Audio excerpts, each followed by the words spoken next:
Alan, we got one of our favorite people here. I know, again. Rachel's back. Rachel Laven. Let's give her a big hand, everybody. Yeah. I tell you, I've been watching this girl since she was, how old were you when you came and played here the first time? I want to say 18 or 19. Something were like you that, yeah. old? Pretty young. I think I'd just come out with Unwind. Yeah. Yeah. Or maybe. Oh, no, it was you came and 2011, so I didn't opened even have a CD. Yeah. You came and opened for Ken, didn't you? One. You know what? I think my first gig I opened for Claire.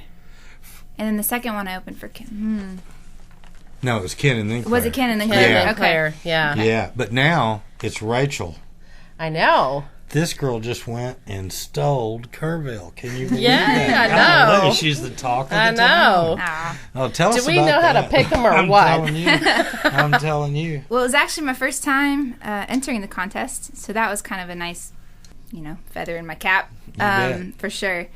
But I'd been going to that festival since I was 12 years old, so, I'd been around all those people and watching them, and, I'd always kind of put it up on a pedestal and never thought I was good enough to enter. Ken Gaines was actually the one to be like, are you entering the contest this year? Are you doing it? And I was like, all right, Ken, I'll do it. Fine. It's a lot of money, but I'll do it. So I, paid the $25 fee, entered, and shoot. Look at what happened. Yeah. Yeah. And it was you're insane. new folk?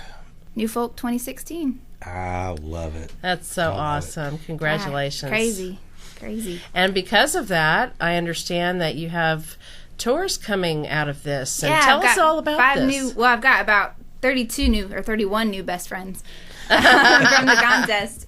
But then 5 of them I actually get to go on tour with. So Justin Farron and Addie Brownlee and Ben Delacour and Joe Shields and Emily Scott Robinson are the other winners. We get to go on tour in November. We're going around all the house concerts in Texas. At Sycamore House Concerts and New Braunfels. We'll be doing Uncle Calvin's in Dallas and Sam's Burger Joint in San Antonio. So it's just a Blue Rock studio, just around Texas. But then they've talked about taking us out of state in December, which I'm really excited for as well. And doing Atlanta and New Orleans and Nashville. Now, is this a part of the Kerrville winter package? Or? Mm-hmm. The first one is. They don't always do the second one.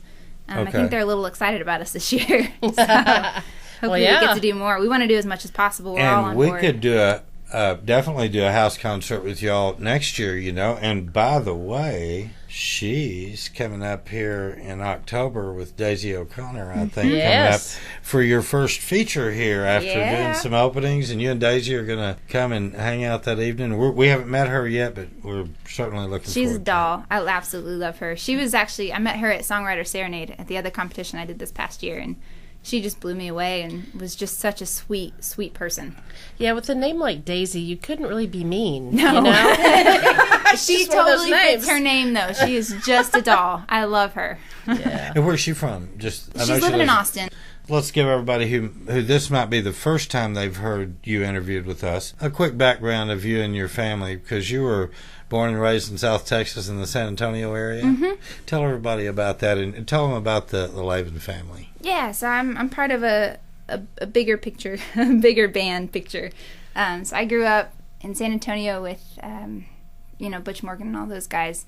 You know him well. But my family is all very musical. My mom and dad were in cover bands as I was growing up, and they immediately put me in piano lessons at 5 years old. As soon as I could read anything, they're like, all right, you're going to learn to read music. And so I grew up in a very musical household. And then when I was 10, I picked up a guitar and kind of ditched the piano thing. Started writing songs, and then mom and dad immediately jumped on that. Nico, my brother, was already playing drums with a band in town, and he picked up a guitar too and was like, all right, we're going to do this. So he started writing songs, and we haven't heard any of his songs yet, but looking forward to that. Oh, too. yeah. I need to get him up here with me. Yeah. He's hard to get out of San Antonio. He's got a son and a day job. And not only is this a musical family, Helen. They're tall. They're a tall family. the land of the giants. Yeah, I'm definitely the shrimp of the family at 5'10". Oh, wow. Yeah, but you come across as taller than 5'10".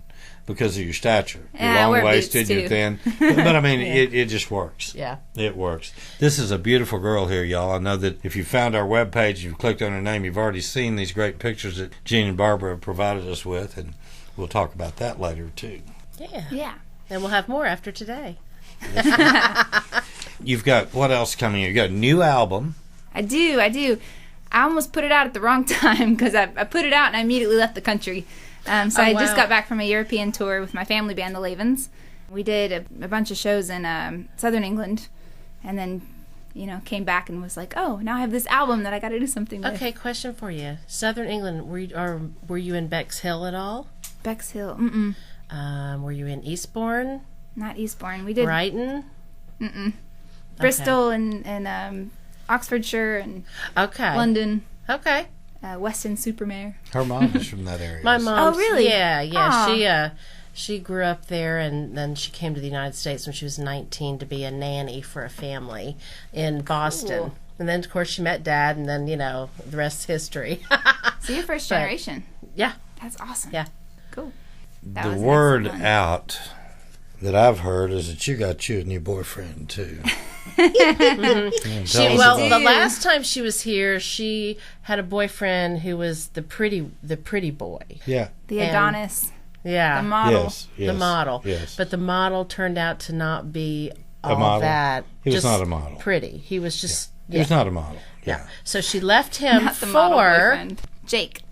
Jake is an actor. And actually, a lot of the songs off the Love and the Casey's album are about him. So you'll get to know him a little bit more through song. Okay. Well, it's funny how that works, doesn't it? Yeah, he became quite the muse right away. So that's how you know when you're probably with the right person.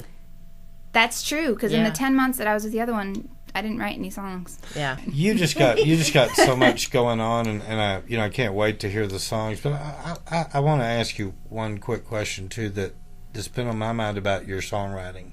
Mm-hmm. And, we had talked about the people you and I know in common in South Texas, all of our friends are friends that you grew up around. But who influenced your songwriting the most? It really depends on what part of my life you're looking at. So when I first started writing, you can see a lot of Susan Gibson and Terry Hendricks in my influence, and Slade Cleaves, Adam Carroll, those guys. Nowadays, I've been listening to a ton of Jason Isbell, and a ton of Chris Stapleton, Casey Musgraves. We hear a lot of things about Chris Stapleton. Mm-hmm. We hear his name a lot. Yeah. Well, he just blew up overnight, Yeah. Which is great, because he's fabulous, and he deserves every bit he gets. Yeah, I've been listening to his stuff, especially his stuff that he did with the Steel Drivers before he'd kind of done the Traveler album. I listened to a lot of that.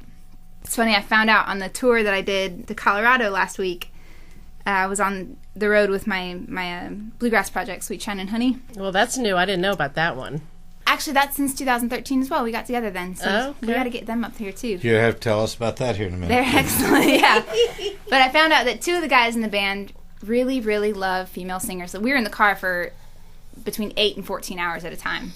So we listened to a lot of music. And so it was kind of all of us passing around our iPods and put on a music. Mm-hmm. Anytime they would put on, the two other guys would put on music, it would be a female singer or a guy singer that sounded like a girl. And then anytime I would put on music, it was a guy singer or a girl that had the same kind of soul, feel as a guy singer. Maybe not so pretty voice, but more just soulful and, raspy even. Yeah. So I found out that I lean towards men's voices when I'm listening to songs. So that was kind of a... And we were talking about Walt just new thing. Yeah. Walt, Walt's he's a great another one example. of my big influences right now. I listen to a ton of his stuff. I tell you what, any songwriter could learn from him. Mm-hmm. Mm-hmm. And we're talking about Walt Wilkins. Yes, we are. Yeah. I sat down with him a couple months ago, and he tore apart my songs. It was one of the best talks ever. And you're going to do one of his songs here in a few minutes, right? I am. Okay. And I'm about ready to hear some songs. I'm ready to hear all this new stuff. But you know what? Wait. You got to tell us about the other. That's right. Bluegrass. Back up. Back up. Yeah. Real quick. So in 2000, I guess it was right after I released my Unwind album. I'd called up a friend of mine from high school and was like, "Hey, I heard you're playing banjo now." He played guitar all through high school and cello. I was like, "I heard you're playing banjo now. Are you getting into bluegrass music? Are you liking that?" And he's like, "Oh, I'm loving it. I'm really into Chris Thile and Bela Fleck and all this stuff." So I was like, "Oh, Listen, really cool." He's a bad boy. He studies after Bela Fleck, and he plays just like him too. It's great. So I was like, well, I've always felt the need to play bluegrass music. It's always felt like it's part of my roots, and I've always wanted to delve into it. And he's like, "Oh, me too. Who do we know? Who do we know that we could get in on this?" And we picked a fiddle player, Guy Addison Freeman from high school, and Sam Snavely, who was a bass player from high school. And we contacted them and was like, "Hey, we really want to put together this bluegrass project. Are you up for it?" And they were both super down. So we kind of got together and started kind of picking through some of my tunes and just clicked. Like, the chemistry was phenomenal. And it still is today. We get together maybe 3 or 4 times a year. and either record or do a big show. Just pick up where you leave off. And it's like we never left. Right. You know, We it's fantastic. understand. Yeah. It's just Speaking incredible. of bluegrass, you housed some mutual friends of ours from New Zealand not too long Bristol ago. Dollar. Oh, were they? Yeah, those Yes. are those. Yeah, we had a ball They with told them. they told us to tell you hello. Yes, Aw. just talked to Sean day before yesterday. Yeah. Whitaker? Yeah, visited with him. Yeah. Awesome. Yeah. So he they're said, great. They were so much fun. We had a blast. We're hoping that they can come back next year and do a house concert here. Oh, I hope so. Yeah, I yeah. hope so. Breezy's not with them anymore. Yeah, I heard. Yeah, I he's heard the that one was a that little went, bit. But, so, Yeah. but the rest of them, I think Sean's kept the rest of them together. And Rebecca's so much fun to hear. So Oh, she gets in. love her. my Oh, God. she's so much fun. You Yeah. know who I want to hear? I want to hear Rachel Laven. I do too. Goodness sake. I think we'll just say Rachel Laven in about, however long it takes y'all to click that other title right there on the page.